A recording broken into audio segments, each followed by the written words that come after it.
How's it going, everyone? This is Ryan McGuire here with another episode of The Positive Influence. Today, I have an interview with Sacred Heart alumni Mark Weber.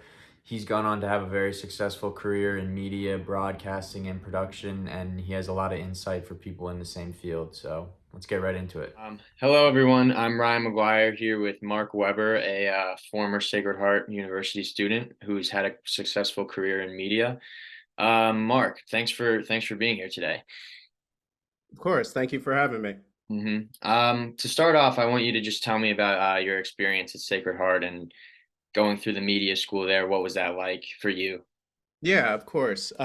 Media studies at Sacred Heart was definitely an eye opener in terms of getting back to my roots. I originally was going to Sacred Heart for computer programming and then ended up going back into video production because video production was something I did in high school. My father was a video production teacher in a high school.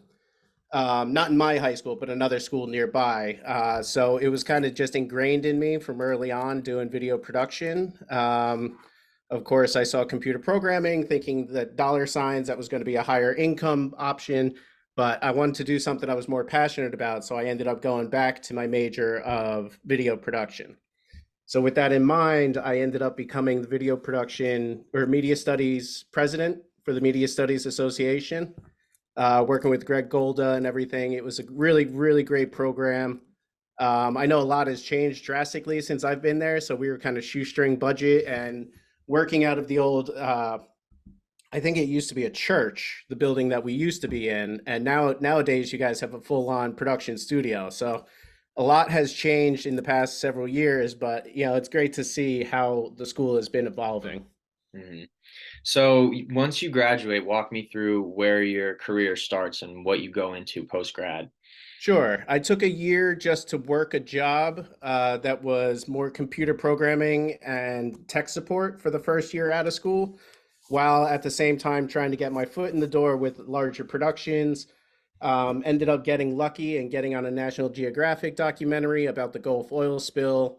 So we were telling the story of the fishermen and the losses that they've gone through, while National Geographic themselves was doing the documentary on what is an oil boom? How do you clean up all the oil? So that was my first big shot in terms of a TV production.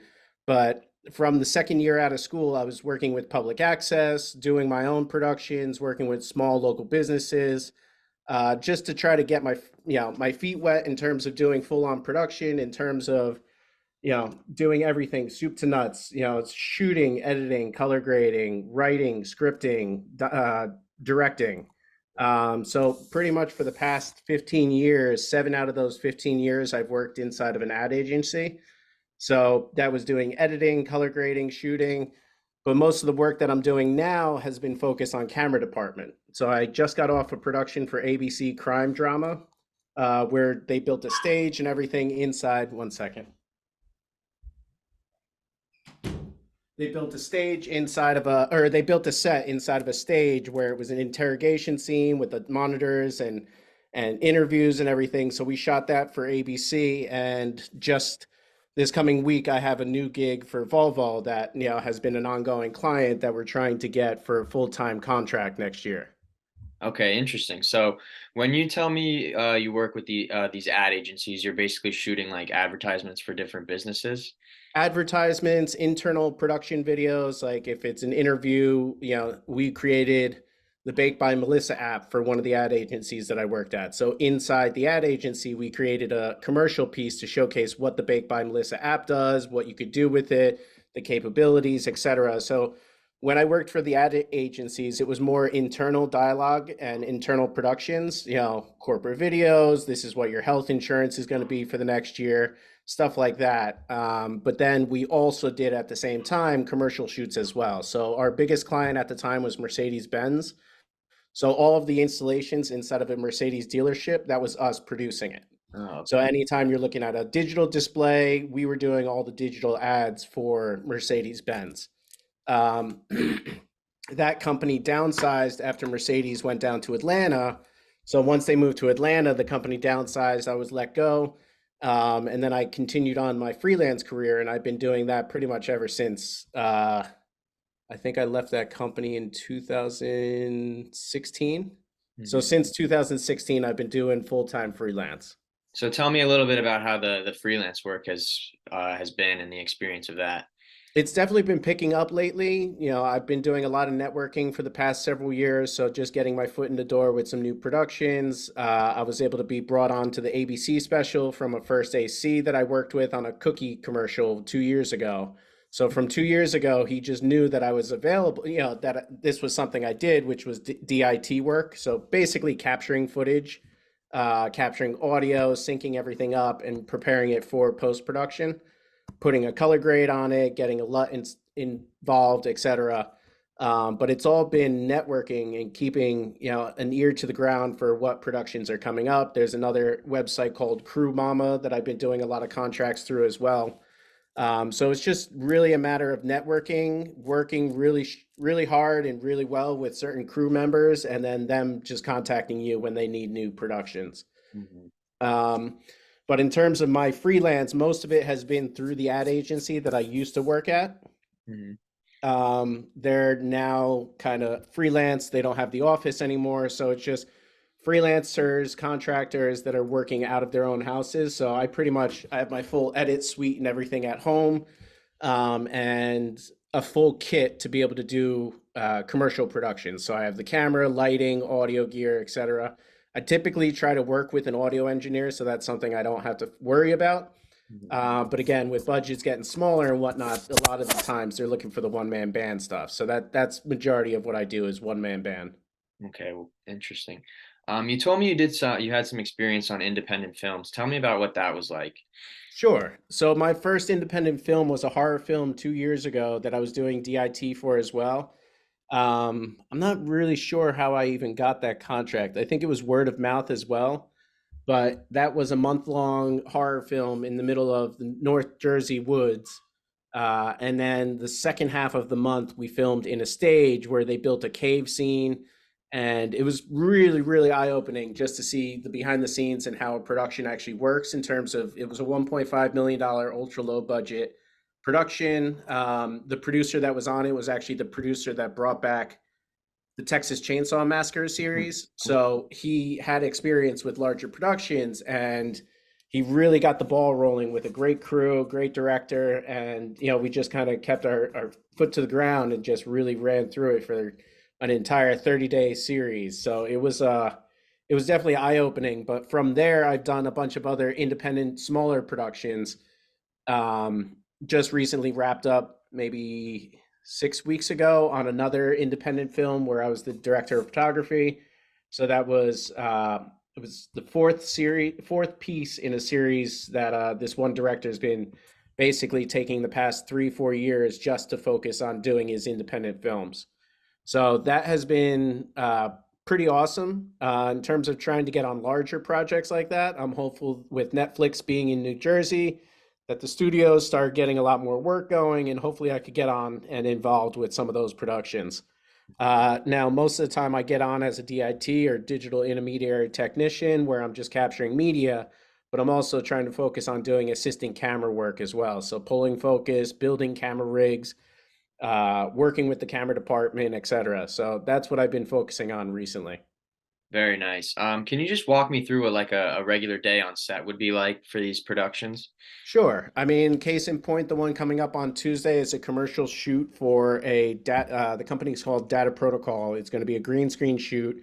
Call time is going to be 7 a.m., so I probably have to leave around 5:30, 6 a.m. from my place just to get into Brooklyn on time. So it's definitely long hour days, prepare for anywhere from 10 to 15 hours per day. And even the ABC special, it was guaranteed minimum 12-hour days. And we did that for 3 weeks straight. Wow. So it's a lot of time that you dedicate to it, but it was also, I mean, it was 650 a day. So I mean, you're making a decent amount of money as well. So I mean, it adds up. Plus, I was making 250 a day for my kit fee, which is my laptop, my cart, all my drives and stuff like that that I show up with. So the main thing I would say is focusing on trying to get your foot in the door and getting involved with as many productions as possible. Be a PA, be a camera assistant, be a what do they call it? A camera PA. If you're looking to get into camera department, really focus on getting into a camera PA where you're basically running errands for the camera department. You know, you could be running slate, you could be changing out lenses, etc. But I would say get your foot in the door really early on, you know, trying to get that experience and mainly building the network, you know, because it's all about building a network, I feel, and being friendly to work with, being executable, and also people never waiting on you. You always want to be ahead of the game. So, you know, the day in the life of going on set would be, you know, I roll up with my car. Well, this one I'm actually doing gaffer work, so I'm going to be in charge of lighting. So it's a green screen shoot. We'll show up, we'll unload the gear. Typically, they'll have breakfast ready there. So we have some breakfast, then we get into the work. You know, so for something like that, we'll be building out soft boxes, setting up lighting, setting up the green screen backdrop. I have a grip as well that's coming with me, so she'll be in charge of doing all the stands and the gear and stuff like that. I'll be in charge of, you know, setting up the lighting, preparing how we're going to do the lighting. So after this call, I'm actually going to be writing out or drawing out a lighting schematic so that once we get on set, we have a plan that we could execute on. Okay.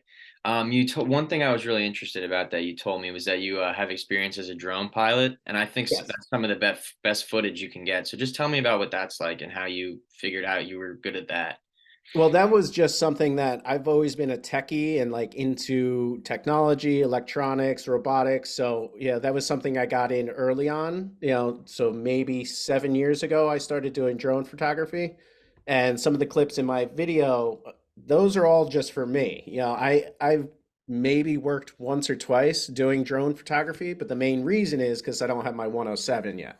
Mm, So I don't have my 107 certification, so I can't technically charge for my work. It's only hobby work. yeah. So I have that stuff in my reel to showcase it that if it ever came up that somebody wants me to be doing drone photography, I'll just go and get my certificate. Or the other option is what I've done in the past is I'll hire somebody that has a 107 Mm, and I could technically fly and do all the shots and everything with a 107 spotter. okay. Interesting. But if that's something you're interested in, there's a ton of work for it. You know, even if it's not video production, there's drone photography for construction sites, there's drone photography for rescue, there's drone photography for, you know, even police interactions. You know, so there's a bunch of different options you could do with drone photography, and you could get in pretty cheap nowadays in terms of the stuff that DJI sells. That's awesome. Just I wanted to ask you just like what some future goals are for the rest of your career. Just like a pretty general question. I would say trying to focus on larger commercial productions, getting into more Hollywood-based films, Mm, commercials, etc., but focusing on camera department. So eventually, I would like to be a first AC or a camera operator at some point. That's just something I've been passionate about, you know, my entire career. So camera work has always been what I like to focus on. When I was at the ad agencies, a lot of the time I was doing just editing, so I couldn't stand the sitting at the desk all day. I'd rather be in the field doing the work. So that's why I've been focusing on getting into the camera department and doing more camera work, even if it's just DIT. I want to be able to work with these crews and be able to do this type of work because that's really what I'm passionate about. okay. Well, lastly, I just wanted to ask you for just some career advice for students coming through, especially the Sacred Heart program, just about post grad, what they can do to get involved. Sure. I would say definitely over the summers, don't, you know, focus on only partying. Try to get in and do as much productions as you can. You know, really get your foot in the ground running. Intern, PA. You know, early on, I was very stubborn and I didn't want a PA, and I'm kind of kicking myself now for that. I was like, oh, I'm too good for a PA, blah, blah. And it's like, no, that's where everyone starts. That's where everyone started. So getting in and, you know, kind of letting the ego go and, you know, just doing the grunt work is Yeah. definitely going to get you into a better position. You know, because there's sometimes now where I'm like, oh, do I actually take a camera PA job? Granted, it's going to be half the pay, but I might get my foot in the door with a new production, a new producer, a new person that might be able to bring me on for another production at a higher position. Just So taking I would advantage say, of any opportunity you get, really. yep, take advantage of whatever you can get. You know, I was stubborn and said I didn't want to work for WWE at the time, and like we have the connection with them. So it's like take any experience that you can because you never know what those connections will bring you to. You know, work with the local productions, work with public access, you know, basically just get your feet wet trying to figure out what you want to do, because you may not know right away if you want to be camera department, director, producer, but getting on the ground floor as a PA, you're going to start seeing what all these other positions are and what the responsibilities are, and you'll start learning exactly what you want to be doing. Well, thank you so much for all your insight. It's been a pleasure to talk to you, and thanks for setting some time out of your day for me. I really appreciate it. Definitely, definitely. It was a pleasure working with you, and hopefully we could do these, some more times. For sure. Well, my name is Ryan McGuire. It's been a pleasure. Thanks so much, Mark. Have a good one.